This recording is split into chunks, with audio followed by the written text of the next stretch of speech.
yung kanilang dinasalan, eh yun yung totoo. Ang hindi nila alam, ang ating Ama ang tumulong sa kanila.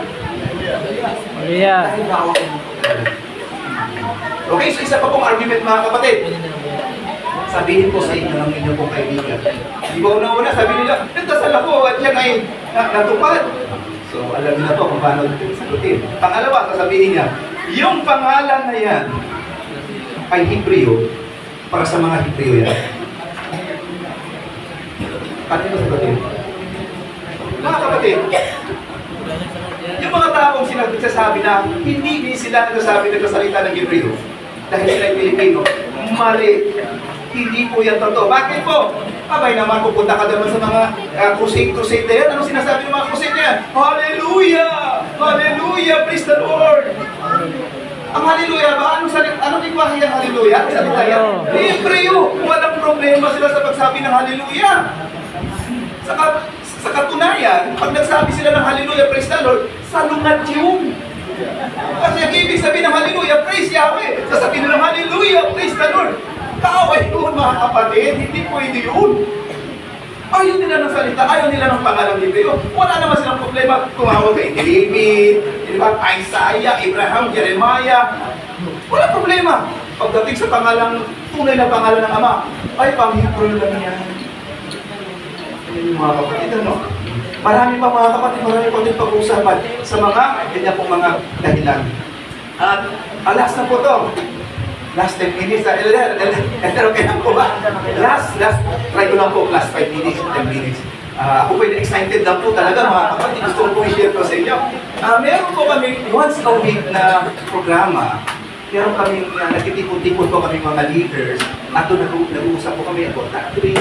At ngayong taon, ang aming pong punteriya ay kung paano magbahagi ng pananampalataya.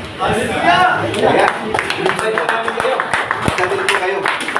Ano ang karaniwang takot ng tao? Bakit hindi po sila nagbabahagi ng pananampalataya? Una-una, hindi nila alam kung paano.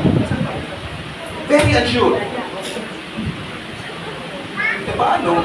Hindi naghanda.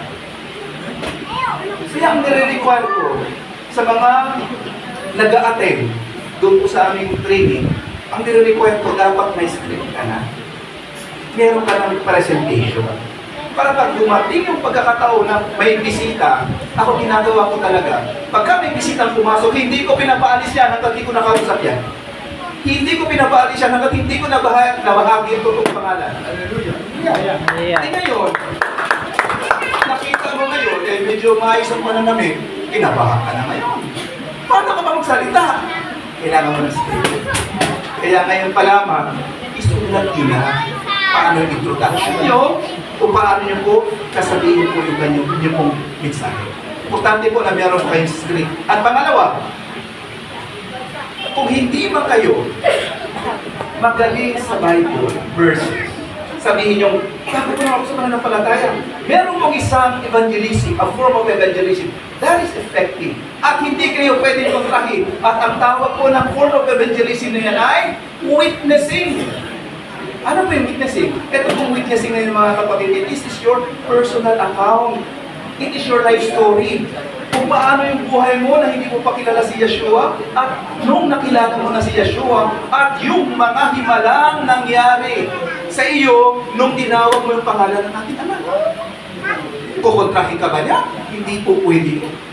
Halimbawa na lang mga kapatid, bibigyan ko po kayo ng isa pong kwento. This is my personal story. Kaya hindi ako pwede kontrahin. Noong ako po ay nag-apply sa PNA, ako po ay galing sa Buanga.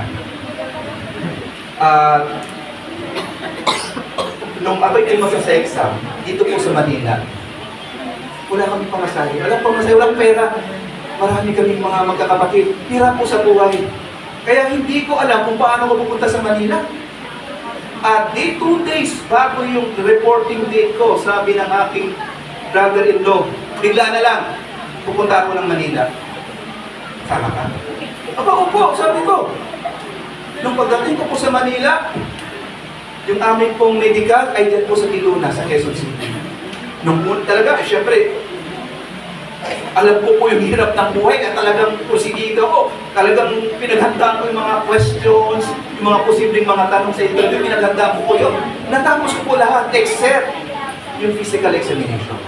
Bakit po ano nangyari? Nung araw na magkaroon ng physical examination, sumakit yung tagiliran ko. Napakasakit. Yun pala, appendicitis. Sino nagka-appendicitis dito? Diba? Ay nako, classmate pala kami ni Elder. Alam niyo mga appendicitis? Hahawakan ka palang malayo, parang gaganon ka na. Ang sakit.